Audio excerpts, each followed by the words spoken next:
বিগত সরকারের প্রধান উপদেষ্টা সহ যে সকল উপদেষ্টা সরকারি বাড়ি ব্যবহার করতেন সেই সকল উপদেষ্টারা পদত্যাগ করা, এর আগে সরকার থাকতেই পদত্যাগ করা 3 উপদেষ্টা বাদে কোনো উপদেষ্টা যাদের মেয়াদ এই নির্বাচনের পরে শেষ হয়েছে কেউই সরকারি বাসা ছাড়েননি। যেন মনে হচ্ছে এগুলো তাদের পৈতৃক সম্পত্তি। আসিফ নজরুল তো মানে এরকম মন্তব্য করেই বসেছেন যে বাড়িটার জন্য তার খুব মায়া লাগছে। মাত্র 1.5 বছর যে বাড়িতে তিনি থাকছেন সেই বাড়িটার উপরে তার এত মায়া জন্মেছে যে অন্তত 20-30 বছর কিংবা আমৃত্যু তিনি যদি সেই বাড়িতে থাকতে পারেন এবং সরকারি সুযোগ সুবিধা ব্যবহার করতে পারেন, সেই ম্যাটিকুলাস ডিজাইনটা যদি তার জন্য করে দেয়া যায় তাহলে কতই না ভালো হয়।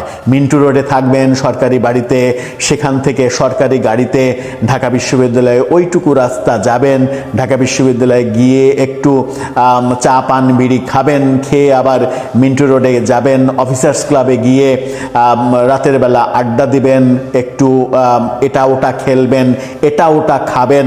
এভাবেই যদি কাটাতে পারতেন তাহলে কতই না ভালো হতো। হয়তো তিনি কোনো একটা ভিডিও বার্তায় এটাও বলে ফেলবেন যে হায় আল্লাহ খালেদ, এই বাসাটা যদি আমার থাকতো তাহলে আমি সরকারের জন্য কতই না কাজ করতাম, দিন রাত সরকারের জন্য কাজ করতাম, 24 ঘন্টা সরকারের জন্য কাজ করতাম।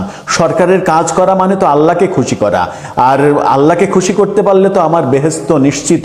যদিও তার বেহেশত সম্ভবত নিশ্চিত, কারণ এই নির্বাচনে তিনি যদি ভোট দিয়ে থাকেন এবং বেহেশতের মানে এজেন্ট যারা তাদেরকে যদি ভোট দিয়ে থাকেন তাহলে তার বেহেশতের টিকিট তো কাটা আছেই, শুধুমাত্র বেহেশতের ওই জায়গা পর্যন্ত যেতে হবে, অর্থাৎ মরতে হবে।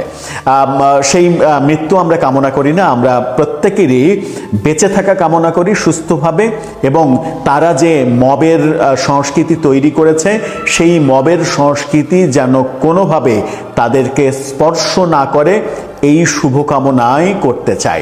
চলে আসি মূল আলোচনায়। উপদেষ্টারা কেউ বাড়ি ছাড়ছেন না। সরকার স্পষ্ট জানিয়ে দিয়েছে উপদেষ্টাদের বাড়ি ছাড়ার ব্যাপারে আর কোনো সময় দেয়া হবে না, অর্থাৎ এই মাসের যে কয়েকটা দিন আর 4 দিন আছে এই সময়ের মধ্যে তাদেরকে বাড়ি ছাড়তে হবে। যদি কেউ ঘাটতাড়ামি করেন, বাড়ি ছাড়তে না চান বিভিন্ন এক্সকিউজে, যে বউ অসুস্থ, ছেলে অসুস্থ, এই মুহূর্তে চেঞ্জ করা সম্ভব নয়, তাহলে সরকার তাকে ফ্রি রাখবে না, সেই বাড়ির পুরো বাংলোর ভাড়া দিয়ে তাকে থাকতে হবে। যদি তিনি বা তারা মনে করেন যে 1 মাস সময় চেয়ে নেবেন তাহলেও ভাড়া দিয়ে থাকতে হবে। অর্থাৎ সরকার একেবারে হার্ড লাইনে গিয়েছে বিগত উপদেষ্টাদের ব্যাপারে। এর আগে আমরা দেখেছি আসিফ মাহমুদ সজীব ভুঁইয়া এবং মাহফুজ আলম তারা মানে সরকারি বাসভবন ব্যবহার করে রাজনৈতিক কর্মকাণ্ড চালিয়েছেন, সমালোচনার মুখে তারা বাসা ছাড়তে বাধ্য হয়েছেন। এবার উপদেষ্টারা, অথচ এই উপদেষ্টারা কিংবা এই সরকারি সাম্যের গানের কথা বলেছেন, বৈষম্যহীন সমাজের কথা বলেছেন, নতুন রাজনৈতিক বন্দোবস্তের কথা বলেছেন, নতুন সংস্কৃতির কথা বলেছেন।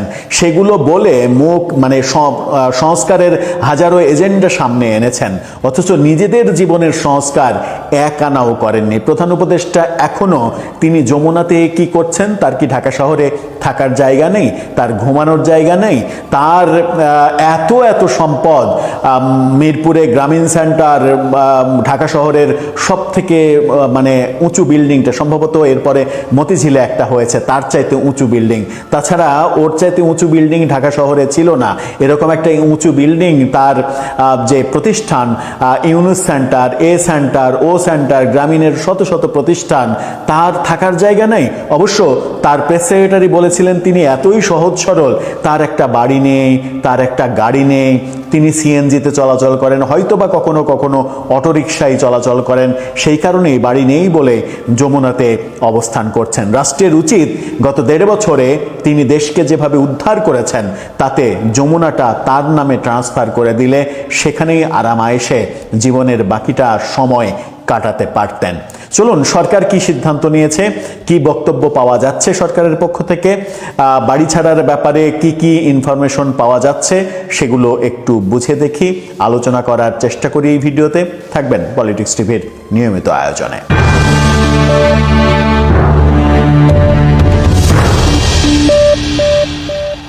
দর্শক, উপদেষ্টাদের বাড়ি ছাড়ার কথা যখন বলছি তখন আজকে বাংলাদেশ প্রতিদিন একটা খবর দিয়েছে যে সাবেক সংস্কৃতি উপদেষ্টা সহ বেশ কয়েকজন উপদেষ্টাকে ফোনে পাওয়া যাচ্ছে না, তাদেরকে ট্রেস করা যাচ্ছে না, তারা কোথায় আছেন। মোস্তফা সরোয়ার ফারুকী, আদিলুর রহমান, এরকম বেশ কয়েকজনকে ট্রেস করা যাচ্ছে না। ঢাকা বিশ্ববিদ্যালয়ে আবারও যোগদান করেছেন এরকম তথ্য আসিফ নজরুল গণমাধ্যমকে জানিয়েছেন, কিন্তু ঢাকা বিশ্ববিদ্যালয়ের আইন বিভাগের ওয়েবসাইট বলছে আসিফ নজরুল এখনো যোগদান করেননি, তিনি ডেপুটেশনে আছেন। অন্তত 3 থেকে 4 জন মানে প্রধান উপদেষ্টার বিশেষ সহকারী উপদেষ্টা তারা দেশের বাইরে চলে গেছেন। তার মধ্যে দেশের সব থেকে বড় সাংবিধানিক সর্বনাশটা যিনি করেছেন প্রফেসর আলী রিয়াজ, তিনি দেশান্তরী হয়েছেন, তিনি আর দেশে নেই। চলে গেছেন ফয়েজ আহমেদ তৈয়ব, চলে গেছেন লুৎফে সিদ্দিকী, চলে গেছেন আনিসুজ্জামান, এই ব্যক্তিগুলো চলে গেছেন এবং আরও বেশ কয়েকজন দেশের বাইরে যাওয়ার প্রস্তুতি গ্রহণ সম্পন্ন করেছেন। কয়েকজন উপদেষ্টা সরকারি বাড়ি ব্যবহার করেননি, যেমন মোস্তফা সরোয়ার ফারুকী সরকারি বাড়ি ব্যবহার করেননি, বাণিজ্য উপদেষ্টা করেননি, এরকম ফাউজুল কবির খান তিনি সম্ভবত সরকারি বাড়ি ব্যবহার করেননি। যারা ব্যবহার করছেন তারা এখনো ছাড়েননি, লাইক আসিফ নজরুল আইনের উপদেষ্টা তিনি বাড়ি ছাড়েননি। তিনি কিন্তু আইন ভালো জানেন এবং তার আইন জানার জন্যই তিনি জানেন আইনের ফাঁকফোকর কোথায় আছে। আইনের ফাঁকফোকর বুঝেই তিনি এই সিদ্ধান্তটা নিয়েছেন। ওই যে আইনের ফাঁকফোকর, যে সরকারি কর্মকর্তা কর্মচারীদের ব্যাপারে যে নিয়ম আছে সেই নিয়ম উপদেষ্টাদের ব্যাপারেও তিনি ঘুরিয়ে ফিরে ইউজ করবেন, যে সরকারি কর্মকর্তা কর্মচারীরা তাদের বাচ্চার লেখাপড়া, বউয়ের কোনো সমস্যা, এইসব কারণে 2 থেকে 4 মাস পর্যন্ত এক্সটেনশন করতে পারে বাড়ি ছাড়ার ব্যাপারে। সেই সুযোগটা তিনি হয়তো নিতে চান, কিন্তু তার এটুকু সেন্স থাকার কথা যে তার সরকারের মেয়াদ যখন 17 তারিখে শেষ হয়েছে, 12 তারিখে নির্বাচন হয়েছে, 17 তারিখে বিকেলেই নতুন আর একটা সরকার মন্ত্রিসভা শপথ নিয়েছে এবং তারা অ্যাক্টিভ হয়েছে, সেই মন্ত্রীরা নতুন বাড়িতে উঠবে। সুতরাং তার পরের দিনই এই উপদেষ্টাদের বাড়ি ছাড়ার নৈতিক একটা দায়িত্ব ছিল, কিন্তু তারা ছাড়তে চাচ্ছেন না। সমকালের শিরোনামটা দেখে নিন। সরকার বলছে সাবেক উপদেষ্টাদের সময় দিতে চায় না সরকার। সরকারের একেবারে পরিষ্কার অবস্থান, সময় দেয়া যাবে না।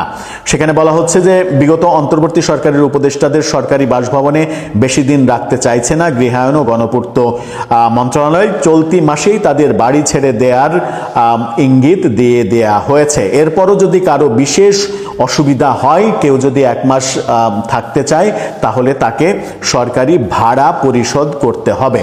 এদিকে প্রফেসর ইউনূস প্রধান উপদেষ্টা তিনি 28 তারিখে যমুনা ছাড়ছেন, এরকম খবর গণমাধ্যম নিশ্চিত করেছে। সমকালও বলছে 28 তারিখে তার বাড়ি ছাড়ার কথা। আবাসন পরিদপ্তরের পরিচালক আসাদুজ্জামান সমকালকে বলেছেন, সরকারি কর্মকর্তাদের আবাসনের যে নীতিমালা রয়েছে উপদেষ্টাদের ক্ষেত্রে তেমন সেরকম কোনো নীতিমালা নেই। অর্থাৎ এই নীতিমালা উপদেষ্টার ক্ষেত্রে প্রযোজ্য হবে না। যেটা বললাম যে 2 মাস 4 মাস বাড়িয়ে নিতে পারেন, সেটা এখানে প্রযোজ্য হবে না।